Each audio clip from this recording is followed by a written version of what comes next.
Hello, and welcome to another episode of the Learner Centered Collaborative Podcast. I'm Katie Martin, your host, and so excited to have Tom Burton with me today.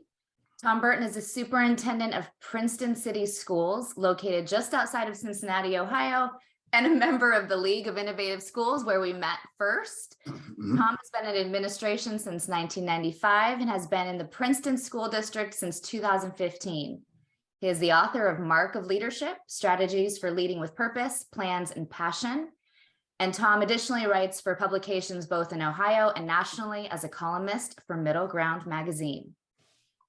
As superintendent, Tom lives out the Princeton mission to empower each student for the college, career, and life success. He celebrates the achievements of all students. His business and community partnerships quarterly breakfast connects students with business leaders and foster conversations about students' courses and interests, generating conversations about post-high school education and occupations. I'm so excited to dig into all of this today. But first of all, just welcome, Tom. Thanks, Katie. It's my pleasure to be here. I've been a big follower of yours online and love the message and excited to share some thoughts as well as learn from you. Great. Well, I always like to start off with an opportunity for people to get to know you beyond the bio. So would you share a little bit of who you are and some key experiences that really shaped who you are as a leader today? Sure. Well, I'm married. My wife, Frank, and I, 28 years, 3 beautiful children. Somehow, thank goodness, they look like my wife and not me. That's always an advantage. And they take after. They're really smart, unlike me.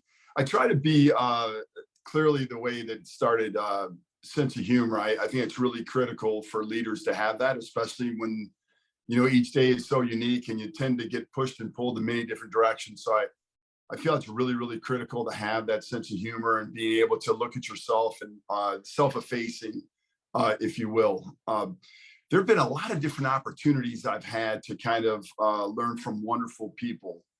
And I think along the way, I didn't always take advantage of that, Katie. I know we didn't go really deep into this in the couple of times we've chatted, but for me, when I grew up in Cleveland Heights, which is located right outside of Cleveland, we saw a lot of different flights where I lived. It was predominantly all white. And by the time I was like 8 years old, we were one of the only white families on the street. And then ultimately, everybody who were around us, there wasn't another boy that looked like me in or around the block. And my parents had an opportunity to move, but never did because they felt like that was life. And it was such a rich experience growing up. And that right there is kind of defining moment in my life. My parents not kind of running away like many other people did who look like both you and me. And the reality is that early on, I learned it's about the quality of who somebody is. It certainly is not about what religion they are or gender or race, ethnicity. It really is about who they are. So that to me, I think was the most defining moment in my life when my parents kind of stood up for doing what was right. And that was raising us in a way that we were going to value each person. All the way through my career, I've had a lot of different kind of defining moments, if you will, through a lot of mistakes I made. And I'm sure we're going to get into many mistakes. Tom Burton way, make some mistakes and try to learn along the way. Love it. Well, you have certainly made some mistakes, but also done some great things to get where you are. So before you became a superintendent, what was the path to superintendency for you?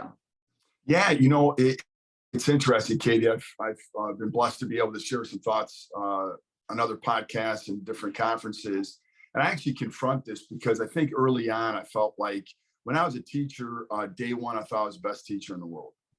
That doesn't surprise me. No experience. I'm the best ever, right? And I had these wonderful practices, like when I'd rifle through whatever goal was reached early on, and I'd give kids time to do homework in class. And I always terrible. That's a terrible educational practice. Don't ever waste instructional time on homework. And I know now with intervention and some other things like that, we look at things a little bit differently, but that was such a big mistake that I made, not valuing the time instructionally that I had. And you would think that learning from that experience as a teacher, when I became an assistant principal, I would have taken that experience and not done the same dumb thing. But when I was an assistant principal, I felt like I was the world's greatest assistant principal And boy, you just get humbled along the way by trying to confront things you shouldn't confront, by not understanding the global perspective and treating people as they are. Treat them as if, which is what Todd Whitaker talks so much about. If you treat people as if they're a superstar, they're most likely become a superstar, more likely. I didn't learn that early on. And then when I became a principal, I think I kind of chilled out a little bit, really learning the value that it was more about we than it was about me. And so I was a middle school principal for 3 years in Willowick Middle School, and we had an unbelievable teaching team and learning team. Assistant principal Jim Feltham. We had great assistants, Kathy Churchill, was unbelievable. Laverne Capello, man, they really ran the school. They're so amazing. But I learned a lot along the way. We had a strike notice that was filed when I was there. The school where I went to was very tumultuous. They led the free world in grievances. And I was really, really proud to kind of make it about the team. And by doing that, we never had a grievance. We were always able to kind of have really, really high achievement and kind of change the narrative of the whole school by looking at best practices. And then after that, I went to Cuyahoga Heights and had a great experience there as well.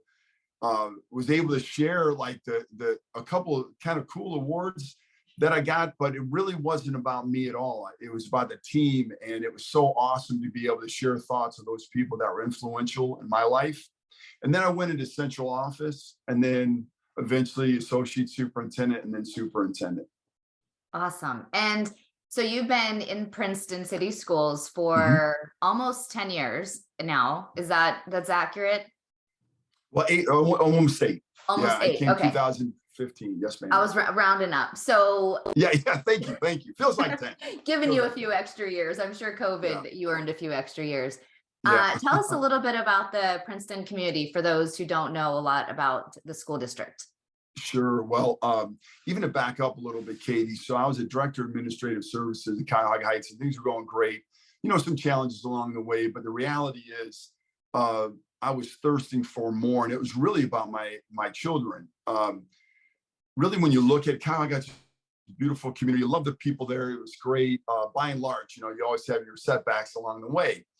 But this opportunity came up to go to Princeton, and Dr. Thomas Tucker said to me, before you even interview, I want you to come down and look at the community because it's so unique.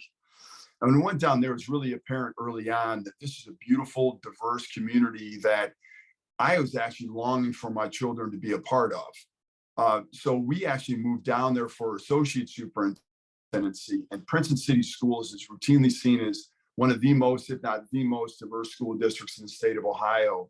We have the highest level of English learners in the state of Ohio. Just under 25% of our population are English learners, and we love them all. I mean, it's just absolutely amazing, the richness, the cultural understanding that our kids have been able to develop because of that.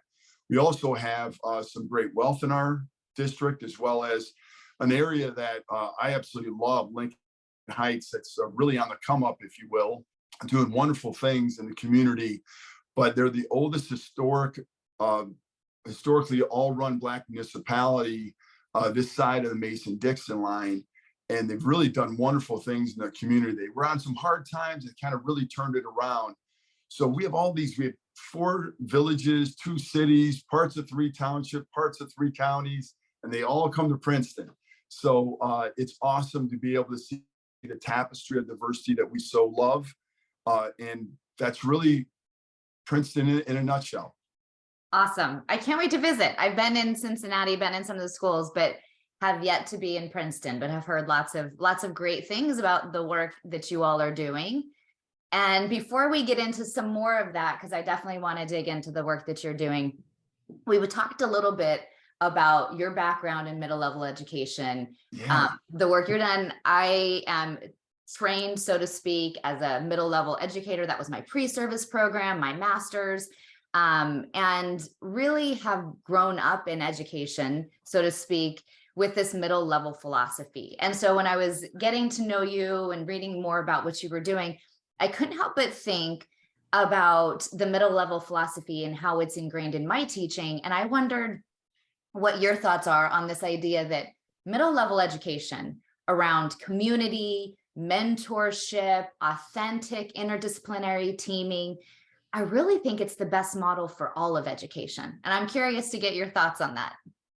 Yeah, it's interesting. The National Middle School Association was founded the same year of Ohio Middle Level Association. All that was founded in Columbus under this the whole concept that kids during the young adolescent stage of life really need to learn differently. But as we've discovered, it really is about education across the board, pre-K through 12. It's about thematic connections. It's making sure that, when you have these experiential learning opportunities for kids, they learn best when connections are authentic. And so when we look at what we're doing currently, I know we've done some modified looping in the elementary school. And when you look at that, and you look at kind of team teaching and what that actually looks like, and the connections that students have with teachers, it really is so across the board. It's fascinating when kids kind of lose some of that creativity the most in high school is when we become so segmented.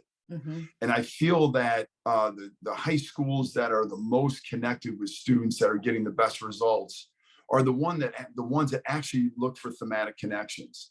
And whether or not that's through academic experiences, or it's through like work ethic experiences, or it's through advisory opportunities, or kids even with some of the athletic experiences that kids have, you can develop these thematic connections. And so I feel like, look, I'm a lifelong middle school guy, right? Yeah, me too. Basically born and raised. I think I just moved out of the young adolescent stage in my own personal life about 4 years ago. But really, when you look at the middle level experience, like I loved it. And when you look at we talk a lot about being fast, fluid, and flexible at Princeton.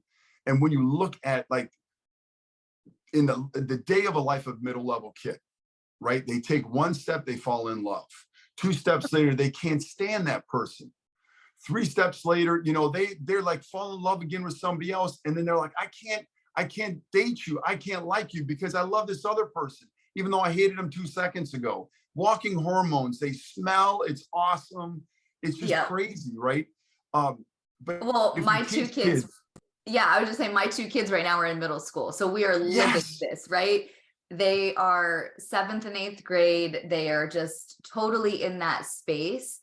But I hear so often people are like, middle school, it's the worst time of your life. You just have to survive.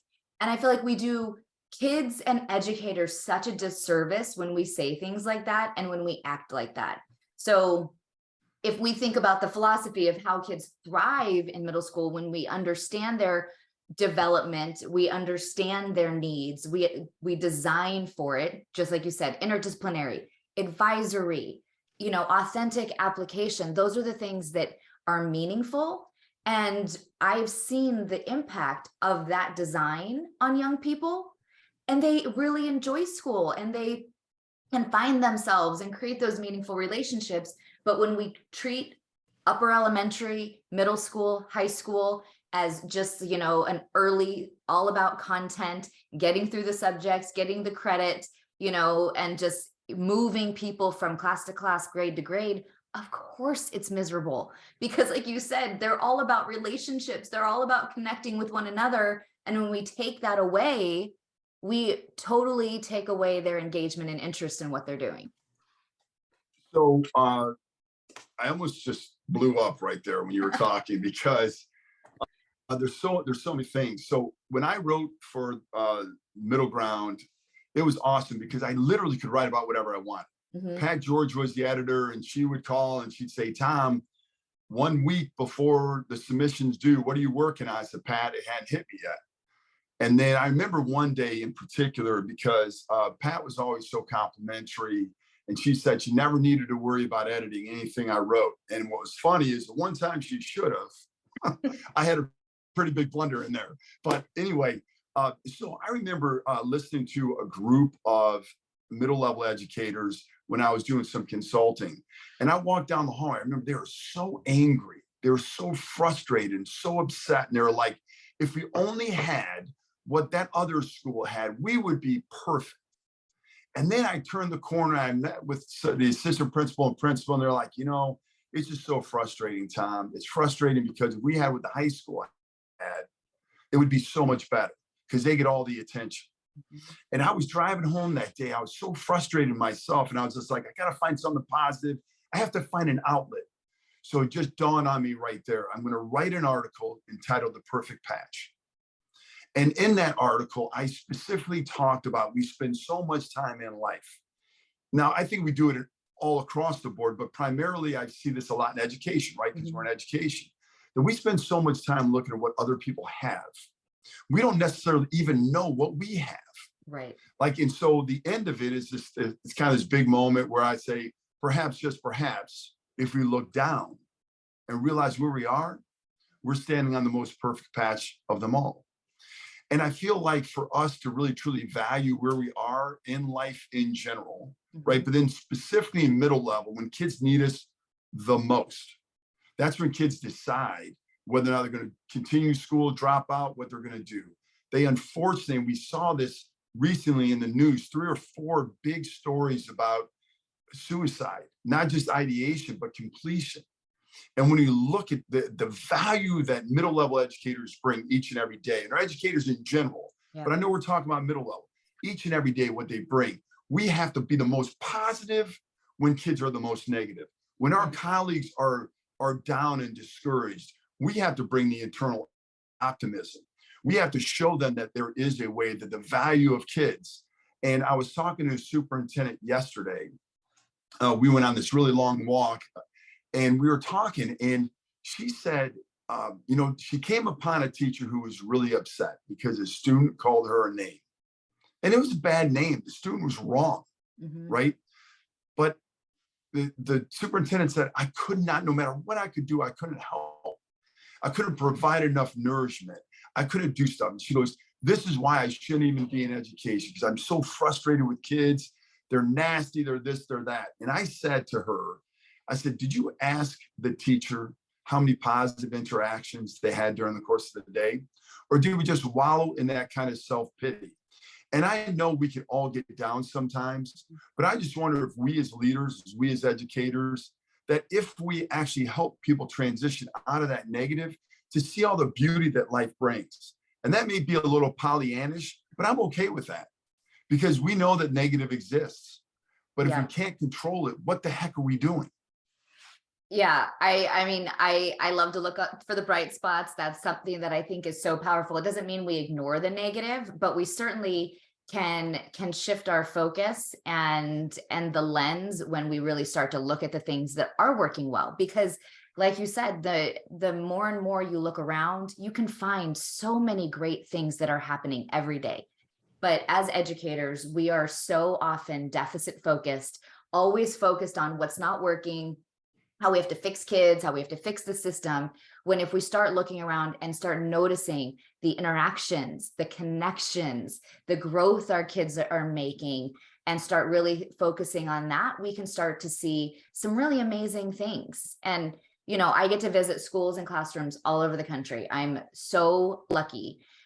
But I can tell from the first 5 seconds walking into a building, the culture, you feel it, right? And people who are so clouded in it, whether it's positive or negative, don't always feel it, right? So, recently I was in 2 different districts, and one, you walk in and it was people were frustrated with each other, and there's lots of things to be frustrated with, but there was a negative energy when you walk in the door, and people were talking about how frustrated they were with teachers and how frustrated they were with the kids. And it was just a constant laundry list of things that weren't working. And, then that was juxtaposed with another district that I saw a few weeks later. You walk in and people greet you with a smile. Kids are bouncing off the walls with joy, right? People are, and like same community, same context, but it is so obvious when you can see the difference. But often, like you said, if you're in it, it's very hard to see when things aren't working. It's very hard to see the positive. So we just got to really take a moment, look around, be open and aware to the things that are working, not just the things that aren't. Right. And it's that reminds me of I don't remember where I was. I think maybe Maryland or something at the big school district, lots of middle schools. And I went in and I was specifically evaluating team time, like what happens during team time. And there was some schools that, wonderful schools, teachers got together and they would whine and complain for like 10, 15 minutes as soon as they got into team time. And I remember talking to Jack Burkmeyer, who's a buddy of mine, who's a big consultant, middle level. And we were talking at a leadership symposium, and he says, you know what, Tom, I see that all the time. And I actually encourage people to whine and complain.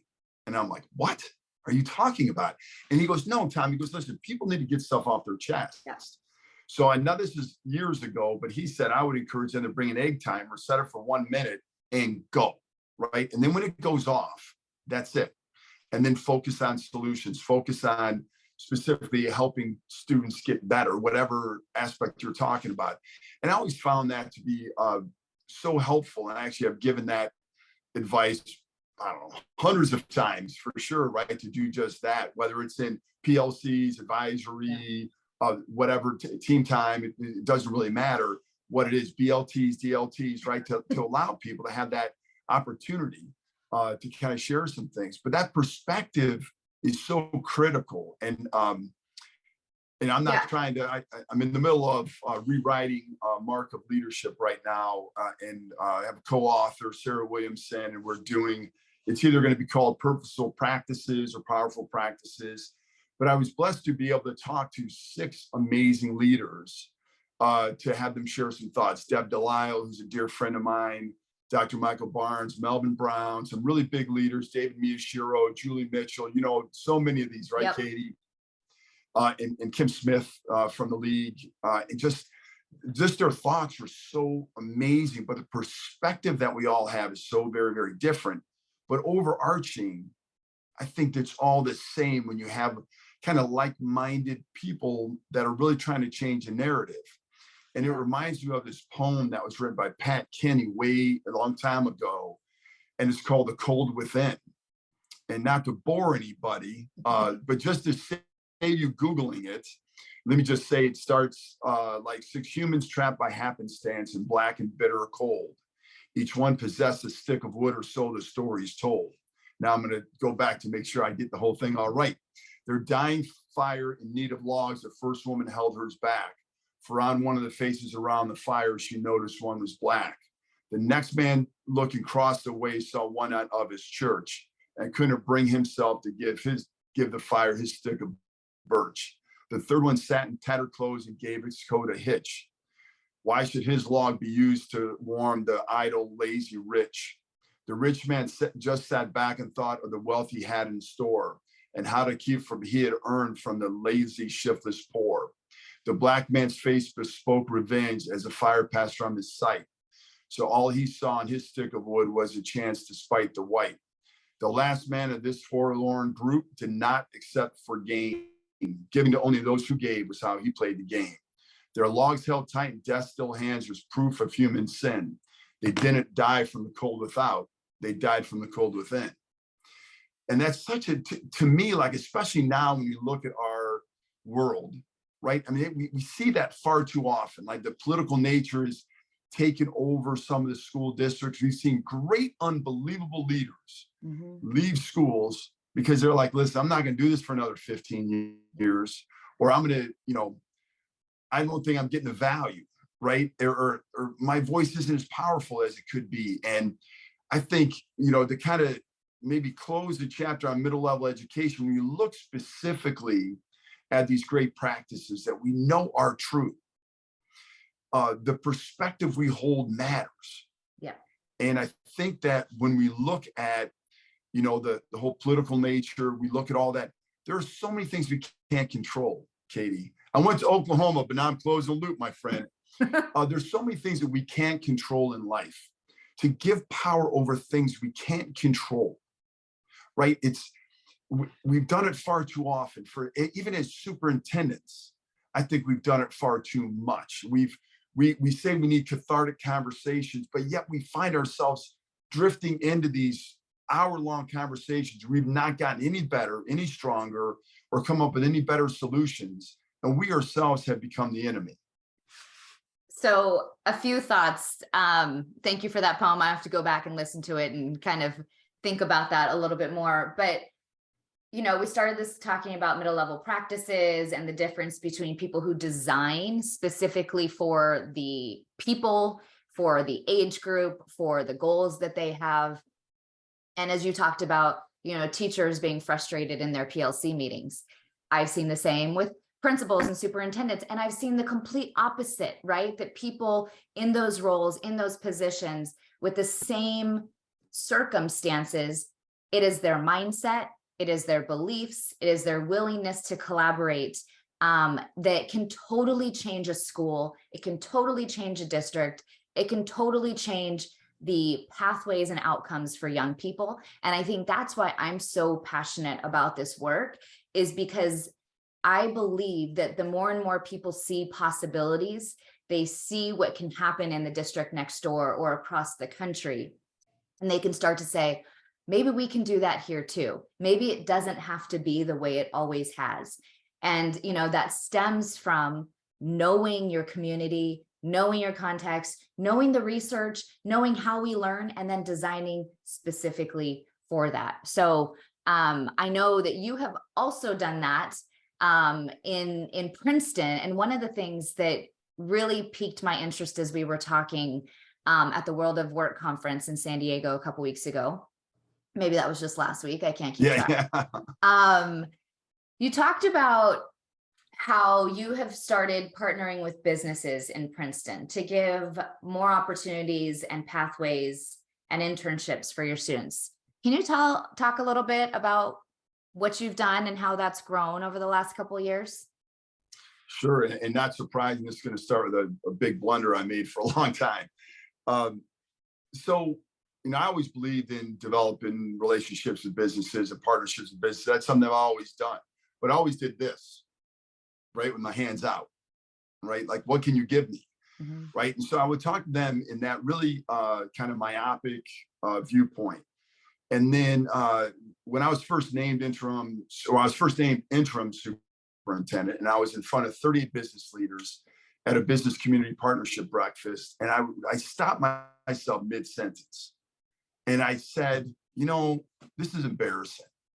We have this big school district. There's lots of businesses here. And listen, I appreciate the 38 people that are here, but seriously, only 38. And let me tell you, as I was talking, I think I know the reason why. The reason why is because I and people like me, or me and people like me, really didn't ask the right question. We always ask businesses, what can you do for us? But really, when we look at workforce shortages, we look at all kinds of different need. Let's just spend some time. What can we do for you? How can we help you? And it seems so simple. Mm-hmm. And there's no ambiguity in that, right? It's very simple, not complex.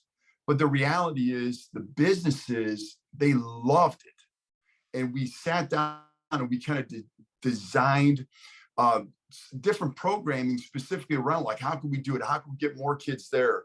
And I promised the whole community that it was not going to be us that was going to be the impediment to having kids with opportunities in these businesses. And so right at the end, I said, hey, isn't it great that next year we're going to have over 100 business community leaders in this room? And there were people in the room that looked at me, they're like, wait a second, Tom never even talked about this. But I do believe sometimes putting stuff out there in the atmosphere, things tend to happen. And so we went around and said, how can we make this happen now that we had this crazy goal? And we looked at developing a work ethic advisory council, a committee that would come in and really kind of challenge us to do more and be more and provide more opportunities for kids. I pulled on some other experiences that I had because we did a similar program where I was before. And so we just asked businesses for one thing, that if we help kids design these 6 tenets when they come out, so they have this great ability to communicate and their ability to work with each other, and they're going to be intellectually curious, and they're going to be punctual, and they're going to be great workers, and they're going to have this work ethic. Mm-hmm. Just please always give an interview for any kid that's qualified for a job that you have open. That's all we ask. And so from there, we've actually grown to over 520 businesses, which is Amazing. crazy. It's We've developed amazing. we've developed national programs called the Kroger Next Gen Academy. We've worked and partnered with Johnson and Johnson, Ethicon, GE Aviation. We have the Next Engineer program with GE Aviation, which is about engineers of color and also closing the gender gap when it comes to engineering. So we're uber excited about some of those programs, but we filtered down into some like really small businesses. And there's a young man, JD Lorenzo, who's doing this unbelievable work, graphic work, in a really small printing company. And actually, when we've reached out to the printing company to do some work, not surprisingly, JD actually was one doing the logo. He's done over 100 logos. And so providing that enriching experience, so we have job shadowing. We have so many different opportunities for kids. We provided opportunities for kids to actually manufacturing opportunities. And we have students right now that have left directly, they graduated early, because why do we have kids go to school if they're ready to get out and get in the workforce and get into college? We still many times think like we did with a committee of 10 back in 1892, that there's certain, kids only mature, when they graduate high school. Well, that's not true, right? We know that kids mature at different rates. And so allowing kids to go on these individual pathways to get out when they're ready. We have kids that started at 16 to go into college. We have kids that have graduated with almost associate's degree or the equivalent of associate's degree. We have kids that are graduated at 17 that are making $55,000 a year in a job that's going to pay for college if they choose to go, or a career. We also have kids that have graduated early that went into the military or military preparation programs. And so it's really not about us, it's about the opportunities to help kids. And, so often, Katie, how many times have you heard people say, every decision we make is best for Kids, right? But then when you look at the individual programming, it's not true. right? And so it's very humbling to actually not have it about you. And so this business program is really all about kids. And we're going to have over 350 people in attendance at our next business community partnership program, May 4th, which you're invited, Katie. All right. You're invited to come May 4th. Well, it's going to be amazing. It sounds like it. And Tom, you said it's all about kids, which it is, but it's also about your community. Like you said, it was you asking the community and businesses what you could do for them. And I think it's that reciprocity of kids are successful when they know who they are, they know their interests, they have skills that match, and they have a pathway that can help them to do things that they actually enjoy. And being able to create that pathway between your students into business or college or military is essentially what we're supposed to do in school, but so often we don't, right? It's like, it's so about school. I'm going to get you through, get you the grades. And in a lot of places, especially in the No Child Left Behind era of the last 20 plus years, it has been about college, college, college. And in too many cases, so many young people have been left out of that conversation because they either can't afford college, they aren't interested, they don't feel successful, they didn't really have that pathway where they saw that they belonged. There's a variety of reasons. But what I see you doing in Princeton and influencing, in a lot of other places, is you're creating pathways for all students, right? Whoever they are, wherever they are, you're opening up their opportunities, you're creating experiences and allowing them to truly have agency over their pathway.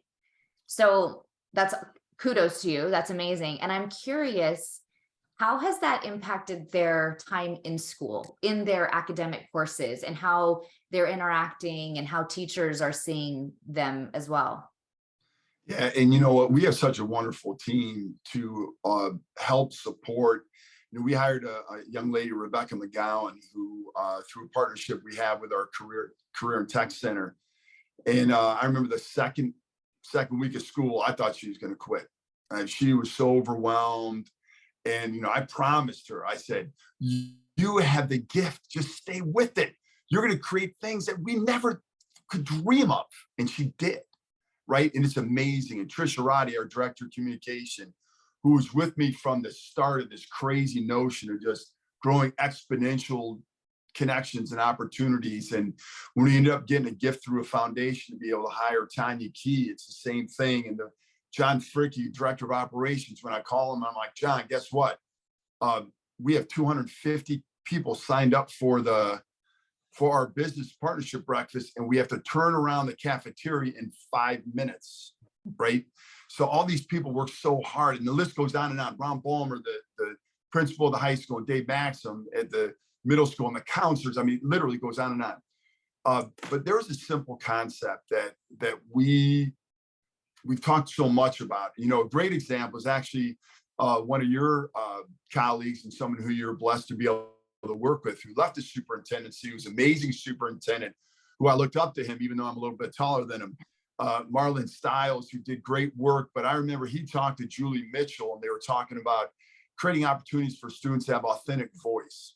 Mm-hmm. And I remember being part of the early conversation, but it was really Marla and Julie's, their brainchild.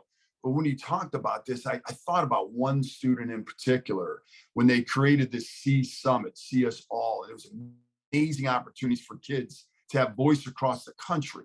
Mm-hmm. But Ornella Scott, I'll never in my life forget her, because we had just created this performance poetry class, just kind of on the whim, right? We talked about voice and choice. People talk about student agency. We look at it as voice and choice. And if we create those opportunities, we don't know how far that voice can take us. And Ornella Scott participated in this performance poetry slam in Cincinnati. And she stood on stage and she said, "To my unborn son." And she talked about being a Black female in a world where she actually could be looked down on because of her race and gender. And the equitable opportunities, will they ever be there for her unborn son? And it was so incredibly powerful. And I remember talking to Ornella, and she actually helped do so many different things. We talked all the time. And she said, Mr. Burton, I didn't even know I had that in me until this class. I didn't know I could stand in front of people until that opportunity was given. And to anybody listening that thinks about creating these opportunities, it's overwhelming. Yes, it's overwhelming. Yes, it's hard work. But the one thing that should carry you each and every day when you wake up is all the work is worth it. And if we actually believe that, and it's not even about what we believe, it's how we behave, right? Yeah. So we believe that we put kids first, but is our behavior matching what our belief system is? And so I would just say, that is so critical. And creating some of those opportunities for the businesses, and we didn't do it slow. We basically boom, let's go. And the opportunities for kids to be able to think differently, it's really, really important. And when you talk specifically earlier, to get back to your question, what is our job, right? So when you talk about the time lost in school, mm-hmm. If we're learning, is it time lost? No, right? I mean, so if we're on learning happens all over the place. And if we teach kids to be intellectually curious, it's like my son. My son was like, "Dad, do you have an old computer I could take apart?" I go, "Why do you want to take apart?" "Because my friend's building computers now. I want to do that." And I said, I think I'm a pretty innovative guy. I go, "Tom, you don't know how to do that. You haven't taken classes for that." So I walked past his classroom, with computer parts all over the place. And I'm like, okay, I'm going to really show him. So I gave him a little bit of time. I go back and the computer's put together. And I'm like, "Which part did you forget to put in there, Tommy?" And he plugged it in and it worked better. It was faster, right? But it was that experiential learning he had. And I'm like, "Tommy, where did you learn that?" He said, "I talked to my friends. I looked on YouTube." So he collaborated. He was intellectually curious enough to go find videos online. And he was quick enough. He's like, "Dad, I saw one was 2 hours." I'm like, "Do I really need to look at this for 2 hours?" So he found one for 10 minutes that actually fast forward through parts, right? It was like this 2 hour long video in 10 minutes. And he was starting and stopping and rewinding. And I'm like, I was getting in the way of him learning. Right. He didn't need to take a class. He didn't need to go into this early IT program that we just created at Princeton. He didn't need to do that to learn how to do certain things. Right. And some kids might, but those opportunities, but just what you said, like, if we believe in kids, if they are curious, if they have a goal, who are we to stop them? Right. And sometimes they might need a little pull. Sometimes they need a push. Sometimes they need you to get out of the way. But that's why knowing kids, trusting them, and then figuring out how we can support is not a one size fits all. Right. Oh my, yes. And I love geeking out over this stuff. Katie, you're a geek. I am. But I am too, and I love that. Okay, so let me talk about Ralph Waldo Emerson and Henry David Thoreau, right? So history reveals the fact that Thoreau was like a disciple of Ralph Waldo Emerson, and Henry David Thoreau wrote a lot. They say a lot of different things about Henry David Thoreau, but what you can't argue with ever is the fact he was a thinker, right? And he wrote this book called Faith in His Seed. And in that book, he has an unbelievable quote that actually drives me so much. But he says, though I do not believe a plant will spring up where no seed has been, I have great faith in a seed. Yep. Convince me there's a seed and I'm prepared to expect wonders, right? So metaphorically, when we look at that, like I'm going to extrapolate this even further, right? I may go to California, but I'm going to come back to Ohio. All right. So like when you look at the fact you used all a couple different times, right? And I know what you mean, right? Yeah. But I'm going to geek out on the word all for a second. I would like to, if I was the emperor of education, I would eliminate that word in everyone's vocabulary. Fair. Especially in education. I would say, I remember we did this strategic plan. And I remember I was losing my mind because we had all in there.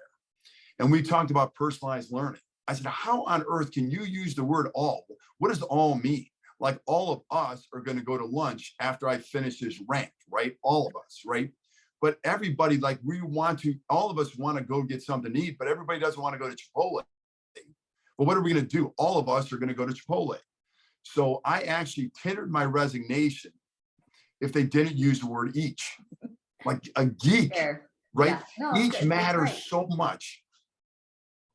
So absolutely right. I totally agree. And I appreciate the call on the language, because that's right, because our language matters and how we say things. And yeah, if we are going to look at each and every learner, whether it's the young people, whether it's the teachers, the principals, the superintendents, if we all see ourselves as learners, we have to create the conditions at all those levels for each person to get what they need.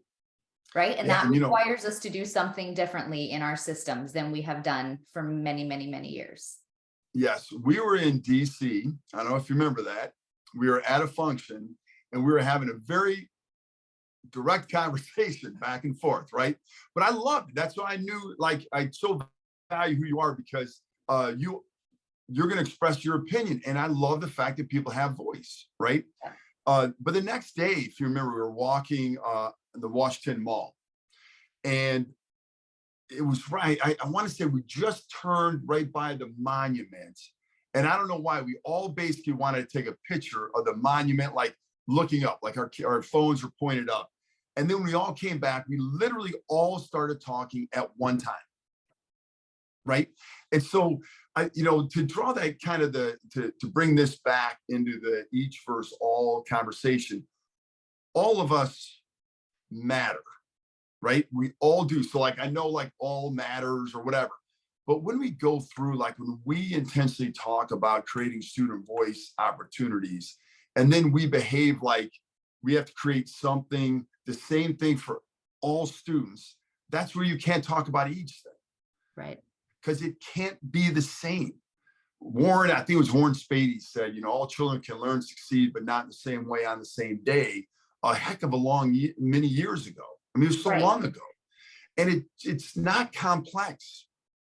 It's not, but so this is where I want to kind of like close this up, but also transition to this point around if we're going to address the needs of each child, that's now in my vocabulary, and I will make sure that I'll hear your rant every time I use all. Thank you. But if we are going to reach each child and help them navigate their path, right? Not the one that we choose for them, or not the one that we think is what makes them successful. We have to dramatically change what we do in schools, because we're still designed for all kids to go through the classes, all kids to get credit or not, and to go through a system that was designed over 100 years ago. So you even said this at the beginning, so I'm going to push you on this too. Good. When you were talking about as you were a phenomenal young teacher and you let kids do homework in the classroom, and then you push to think about how to make sure it's for instruction. I want to push on that a little bit too, because if we're taking time in class and kids are sitting in school for 8 hours and we are instructing or lecturing, teaching, telling, whatever that is, while kids are in school the whole time, and then we ask them to go home and do homework, I think that there's a reason a lot of kids are pushing back, right?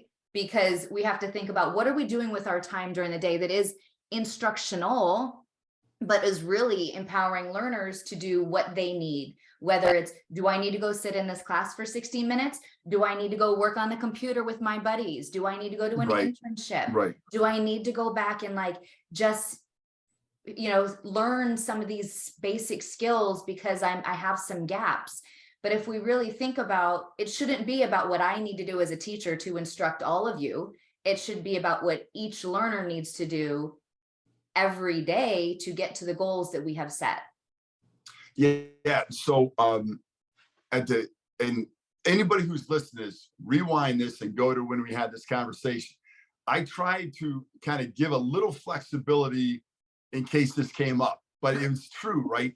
So you remember when I talked about intervention and all that stuff right after at the end of that. So again, it's really not instruction, right? That's what, but if you can, it's more about the learner, right? So learner-centered collaborative. So nobody knows that more than you, right? So kids are learning. It should have been more learning time, whatever that may be. But I do feel that we have lowered our expectations, and we do that because we say that kids, when they go home, they have these tough environments, right? So I would say that if you're able to motivate, inspire, and encourage kids to extend learning outside in some of these environments that are very, very difficult, right? We actually, if we don't have them do something, if we don't inspire them to do more, what are they going to do? Right? Let's look at that, right? So we say, don't give kids homework because they don't have a place to do homework at their home, or they have these really difficult environments in their home. So if we don't help them, if we don't extend learning, what are they going to do when they get home? Well, and so I would say that in these environments, our job is really to inspire and motivate and encourage and nurture to help kids want to do more. And so I do a keynote called Sometimes the Apple Bounces. And I'm super excited about it because it's going to be a book too, coming to Barnes and Noble near you or whatever, or Amazon in a couple of years. But the reality is, I think of this, we have to help kids bounce away from the tree in some of the cases. So if you believe in the adage, the apple doesn't fall far from the tree, right? If you believe in that, then every kid once in poverty would always be in poverty. Every kid whose dad or mom were unlearned or struggled, they would always struggle. But sometimes the apple bounces. And I believe that we in education can help every single apple bounce, if you will, metaphorically, right? And one way of doing this is have unrelenting high expectations and value learning and value creating these authentic opportunities to develop deep understanding so that kids will understand it's more than what I believe. I believe that I need to learn to help get out of this environment, but my behavior doesn't always match. There are 3 kids that I know of on our street that ever went to a 4-year college and graduated in 4 years. three and only three. And we lived on a big block. My older sister, me, and my younger sister. That's it. Alan Pfeiffer got his degree about 8 years ago. Took him a long time, but he got his degree. And again, that's not the end all be all. There's people that are really successful, right? But the reality is, if we don't show kids that there's opportunities, and I think we have to have these unrelenting high expectations, though. So I 100% agree. And I think our words matter too, right? So high expectations, high support, and kids have to do things. Homework, I will die on this hill. Yeah. Is the answer, right? It is about like, how am I inspiring you? My son will always say, I have a life too. If you don't want to work outside of school and you don't want to grade my essay, I don't want to do homework outside of school.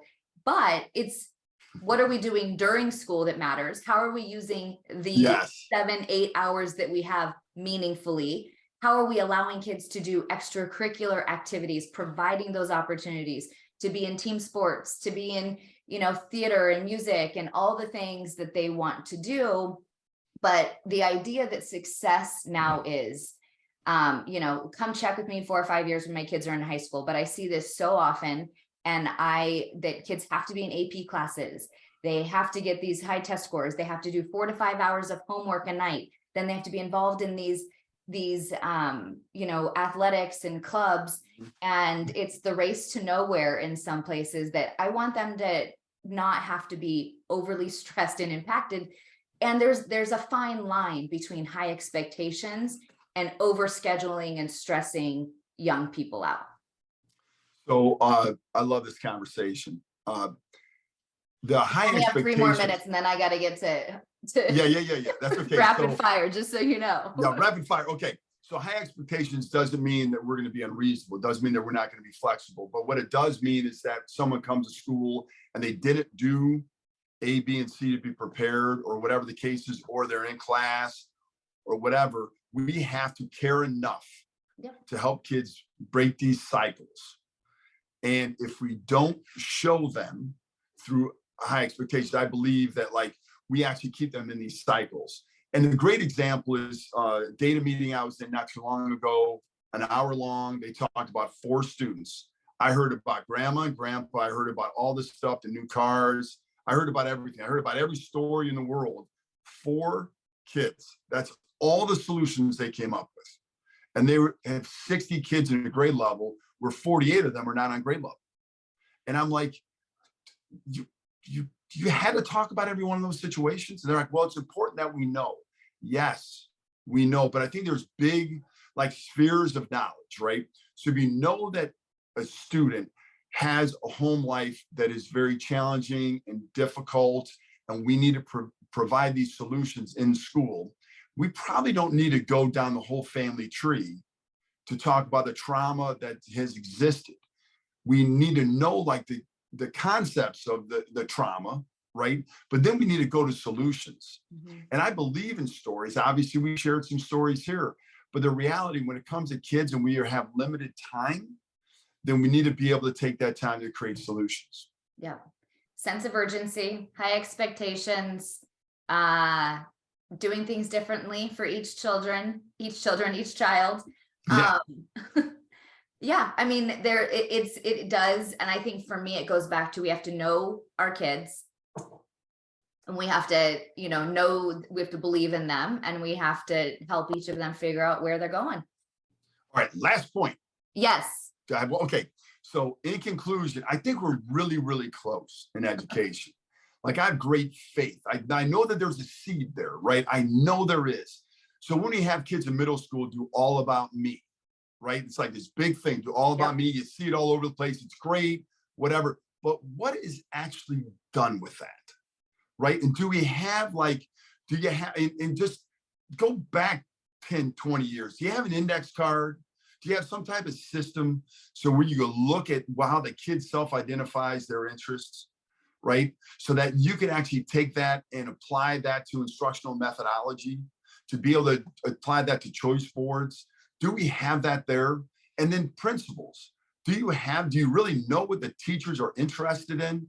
Do you know what they want to do? Do you allow creative, innovative practices? So like on a Friday, one time a semester or one time a quarter, you're like, hey, we're going to do like hobby day, right? And the kids can sign up to learn what you're most passionate about, what you do. Do you have that? And then superintendents and district office, do you know what the principals like to do? Do you create opportunities for them in your different team meetings to explore, to do different things, to inspire? And quickly, I love to read. I think everybody should read every day.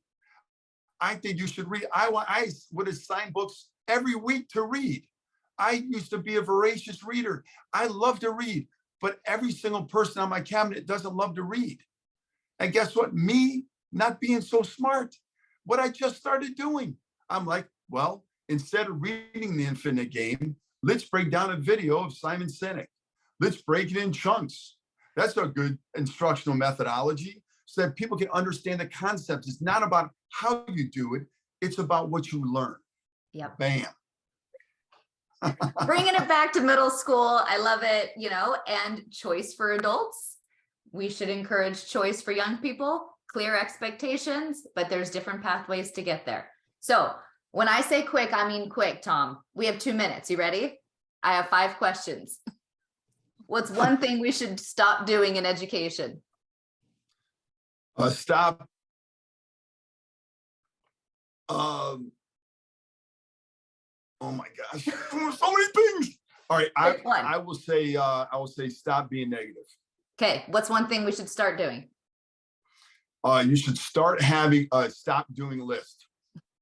Great. What should we keep doing in education? I think we should keep on the grind. What's one thing you are focusing or learning right now? Oh, geez. Be better, just in general. Great. What's one thing many people don't know about you? I love poetry.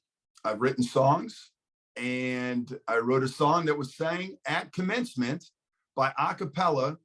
I didn't know it was happening my first year as a superintendent. It's called Always in Your Heart, and you can find that on YouTube.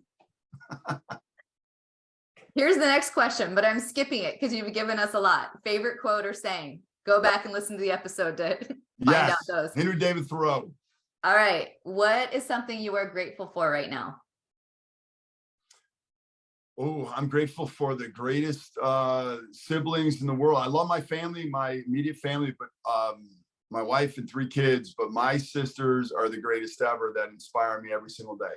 Love it. Last one. One hope for the future of education.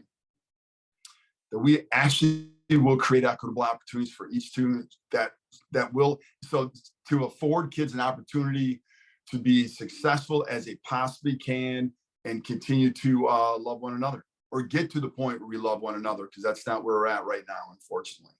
Awesome. Tom, always fun sparring with you, talking with you, learning from you. Appreciate it. Thanks for being here. All right. Thank you, Katie.